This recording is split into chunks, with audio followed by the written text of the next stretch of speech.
أعوذ بالله من الشيطان الرجيم بسم الله الرحمن الرحيم الحمد لله رب العالمين والصلاة والسلام على رسولنا محمد وعلى آله وأصحابه أجمعين.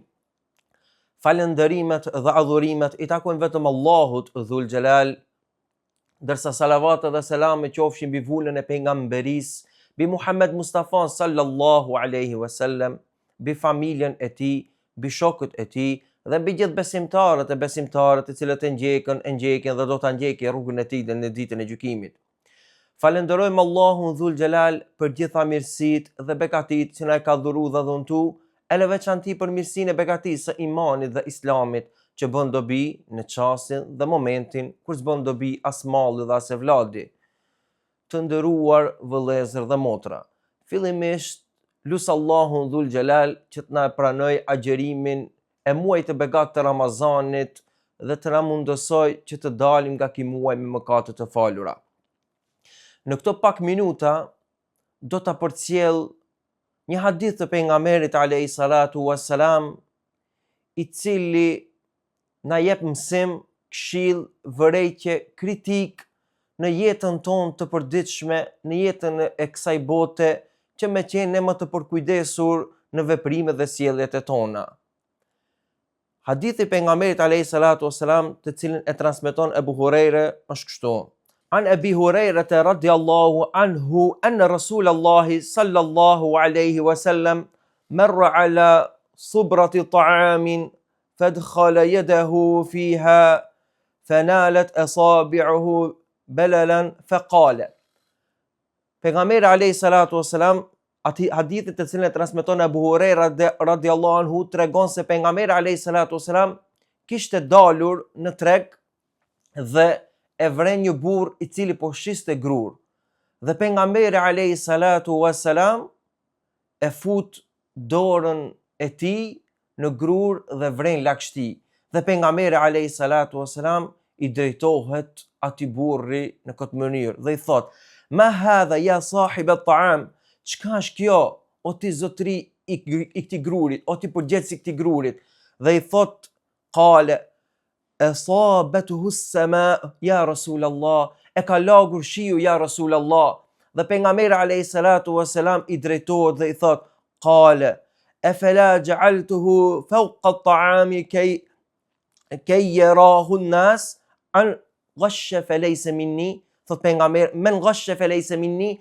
Thot pejgamberi alayhi salatu wassalam I thot: a nuk ka qenë më mirë ta nxirrje sikur ta kishe nxjerr grurin edhe lagt, edhe mbi ta që ta shihnin njerëzit se është brenda I lagur nga shiu, dhe I thot: men ghasha falaysa minni, kush mashtron, thot nuk është prej nesh. Dietarët islam në komentim dhe përcjellje të mesazhit të këtij ndodhie dhe këtij hadithit të pejgamberit alayhi salatu wassalam, e përcjellin një këshill dhe kritik njëkohësisht për të gjithë ne njerëzit në përgjithësi. Pse ato thuan kështu: një nga gjërat që shoqëria e neglizhon është se kur e shohin dikën që e shet një send apo një kafsh apo një vetur, një mall e cila ka tëmet, por ai nuk I tregon tëmetët e saj, dhe kur e vren, thot nuk e këshillon dhe nuk I tregon shitësit për atë tëmet. Thot kush nuk sillet me ndershmëri e sinqeritet, thot ka mashtru. Prandaj mesazhi jon është këtu dhe këshilla jon është këtu dhe përmirësimi I sjelljeve dhe veprimeve tona në jetën e përditshme është këtu, se fshehja e tëmetave të sendit apo gjërave apo mallit që shitet është gjuna, është haram. Këta ne duhet me kuptu. Çdo njeri prej nesh merret me diçka, ose blen diçka apo shet diçka. Dikush ndoshta ka firmë, dikush merret shitblerje, por duhet ta ketë qartë këtë hadith të pejgamberit alayhi salatu wassalam, sepse shitblerja me mashtrim, shitblerja duke e fsheh tëmetën e mallit të sendit, është haram. Dhe duke u friksu Allahu Dhul Xhelal, sepse pejgamberi alayhi salatu wassalam tha: men ghashe apo men ghasheni falaysa minni. Kush na mashtron neve, kush mashtron, nuk ka thot prej nesh. Prandaj Prandaj edhe pejgamberi alayhis salatu wasalam dhe dietarët islam e kanë porosit, e kanë përcjell këtë çështje, sepse pejgamberi alayhis salatu wasalam tregon për tregtin, shitblerjen të dy personave, të cilët bien dakord për një pazar, për një shitblerje dhe ende nuk janë shpërndar nga ai vend, kanë të drejtë me anuluat marrëveshja shitblerje. Por nëse bien dakord për atë shitblerje me sinqeritet, pa mashtrim, pa fshehje të diçka të ndonjë tëmete të asaj shitblerje dhe shpërndahen, aty thot ka bereqet. Por nëse fshenjë, nëse gënjejnë njëri tjetrin, aty thot nuk ka thot bereqet. Besimtari i mirë nuk e mashtron vllaun e vet për interesat e kësaj bote, nuk e mashtron tjetrin për diçka me ndonjë interes të kësaj bote, për diçka e cila është e pak, sepse me këtë ne nuk kuptojmë se me atë ne vetëm e mashtrojmë vetveten tonë. Sado që mundohesh, sado që mendon, sado që pretendon që po e mashtron tjetrin në shitblerje, ta kesh me dije dhe të qartë se më së tepërmi je duke e mashtruar vetveten tënde.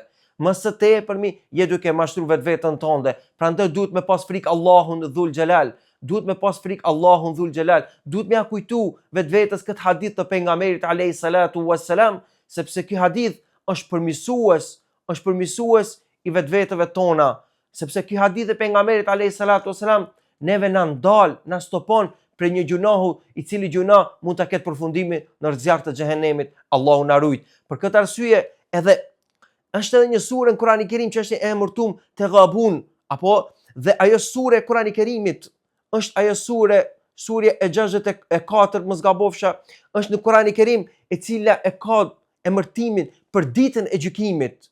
Po pse është kjo sure? Pse e ka këtë emërtim? Është për arsye se është ajo ditë kur mohuesi, jo besimtari, i cili e ka mashtruar vetveten e vet duke mohu besimin e vërtet. Apo ai mashtruesi i cili është mashtruar në jetën e kësaj bote, me të mirët e jetës së kësaj bote, duke mohu dhe duke harru ahiretin. Është mashtruesi ai i cili mendon se është i pasur, ai i cili e ka mashtruar tjetrin, por harron se ka me dhon llogari para Allahu Dhul Xhelal, ku do të ketë drejtësi absolute. Për këtë arsye pejgamberi alayhis salatu wasalam ka kritikuar dhe ka ndalu, e ka bërë haram çdo lloj shitblerje e cila përmban mashtrim në fitim me pa drejt. Çdo lloj shitblerje që shkakton armiqësi dhe shfrytëzim. Prandaj të dashur vëllezër, lutim Allahun Dhul Xhelal që ky muaj bekat i Ramazanit le të jetë përmirësues për të gjithë ne. Ky muaj bekat i Ramazanit le të na përmirësoj sjelljet e tona, veprimet e tona. Ai i cili merret me tregti, ai i cili blen diçka, apo ai i cili shet diçka, duhet të ketë kujdes, ta ketë frikë Allahun Dhul Xhelal, sepse frika ndaj Allahu Dhul Xhelal dhe shpresa në rahmetin e Allahu Dhul Xhelal janë këto dy çështje të cilat ne mbajnë besimtarin islam në sirata mustaqim, në rrugën e drejtë, në rrugën e Allahut, në rrugën e Allahut Dhul Xhelal. Po ashtu edhe të metat ka shumë për të folur në këtë temë, ka shumë për të shpjeguar në këtë temë, po mundohem sa më qartë për me përcjell mesazhin e pejgamberit alayhis salatu wasalam, që ne me përmirësu vetveten tonë, me pas frikë Allahun Dhul Xhelal dhe me qenë të kujdesshëm në veprimet e tona. Ndonjë emet e cila ja ul vlerën mallit, aja bën që vlerësi me lindë e drejta për me kthy atë mall. Dhe cilësia e besimtarit islam është urdhëri për të mirë dhe ndalimi nga e keqja. Në momentin që e kupton që ai send, ai mall ka ndonjë tëmet, duhet t'i thot pronarit atij dhe t'i tregon dhe t'a këshillon se e dinu nasih, feja është këshill, t'a këshillon dhe t'a drejton në atë se ajo është emet atij mallit, mos ta bëje gabimin që ashese dikujt tjetër. O vëlla i dashur, ky send e ka këtë met, është gjuna, ke frikë Allahun, mos u ashit njerëzve pa ju tregu, sepse e ka këtë met ky send. Për këtë arsye të dashur vëllezër, le të kemi kujdes në veprimet dhe sjelljet e tona. E mendova dhe po është arsyeshme që ky hadith i pejgamberit alayhis salatu wasalam le të jetë në ciklin e ligjëratave të Ramazanit për ta përcjell tek ne, për me përmirësuar në vetveten tonë, sjelljet e tona dhe kështu përmirësohet edhe shoqëria jon. Dhe po e tregoj me lidh me ligjëratën tonë një rast për rasteve, sepse është muaj bekat i Ramazanit, muaj në të cilën fitohen, solidarizohen njerëzit ndaj njëri tjetrit, fitohen sevape, shpërblime dhe rahmeti Allahu Dhul Xhelal, por është muaj në të cilën edhe shtohen veprat e mira më tepër për të arritur kënaqësinë e Allahu Dhul Xhelal, dhe s'ka dyshim se gjatë këtij muaji të bekat të Ramazanit të gjithë jemi të aktivizuar për të shpërndar mesazhe, këshilla përmirësuese, vetëdijsuese, fillimisht për veten, pastaj për të gjithë juve gjatë këtij muaji të bekat të Ramazanit. Dhe po përmendi një rast për rasteve, Imam Ebu Hanifja, siç dihet, ka pas disa nxënës. Dhe njëri prej tyre ka qenë Ebu Jusufi. E keni të njohur apo të ndëgjuar dhe lexuar. Ebu Jusufi, njëherë prej momenteve të tij të jetës, është provuar me smundje dhe ka qenë i smur. Dhe Imam Ebu Hanifja u thot nxënësve tjerë, thot Allahu Dhul Xhelal e ka privu, do ta privoje shumë këtë umet, këtë shoqëri me humbjen e këtij nxënësi, pra të Ebu Jusufit. Nxënësit tjerë shkojnë dhe i tregojnë Ebu Jusufit se çka ka thonë mësuesi i tij për nxënësin e tij. Dhe Ebu Jusufi e ndin veten pak si të vlerësuar më lart nga mësuesi i tij. Pasi shërohet, fillon të mbajë ligjërata, por nuk shkon tek mësuesi i tij. Dhe mësuesi i tij, pra Ebu Hanifja në këtë rast, dëgjon për Ebu Jusufin dhe e dërgon një person, pra nga xhamati i vet, që të shkojë dhe t'ia shtrojë një pyetje, një rast, një problematik Ebu Jusufit. Dhe ky njeri i shkon Ebu Jusufit dhe i thot: "O imam, kam thot një pyetje, një rast. Thot, nëse një njeri e merr një shtof dhe i kërkon një rrobaqepsit, mja qep atë shtof, qoftë një këmish apo një xhybe, një rrobë, një këmish. Dhe sa kushton? Kjo kushton, po e them në fjalonin apo në llogarin ton, 1000 denar. Dhe rrobaqepsi i thot që të vi pas disa ditëve që ta marrë. Kur pronari i atij shtofit shkon tek rrobaqepsi, e pyet dhe i thot, e kërkon shtofin që ja ka dhënë për me qep atë xhybën e tij. Dhe rrobaqepsi, nga pëlqimi i atij shtofut, mendon ta ndale për vete dhe e mohon se i ka pru shtof. Dhe thot, nuk ke pru shtof. Dhe ky largohet nga dyqani i tij, nga vendi i tij. Dhe rrobaqepsi në atë moment pendohet dhe thot, astaghfirullah, ne e dim çështjen e pendimit. Dhe i kërkon klientit të tij, mos ta humbe klientin e tij, dhe i kërkon që të kthehet, thot, kam bë gabim. Thot, eja merre xhypën se ta kam qep. Dhe pyet si kështu, e pyet Imam Ebu Jusufin. Thot, ky njeri që ka dërguar shtofin, ja jep të hollat. Rrobaqepsi, ai ka halal me marr paret apo jo? Ai ka halal me marr paret apo jo? Dhe rrobaqepsi, Imam Ebu Jusufi i përgjigjet, thot po. Dhe ky pyetsi i thot, është gabim. Atë thot, ndalet me ndal, thot jo, thot i ka haram. Apet thot është gabim.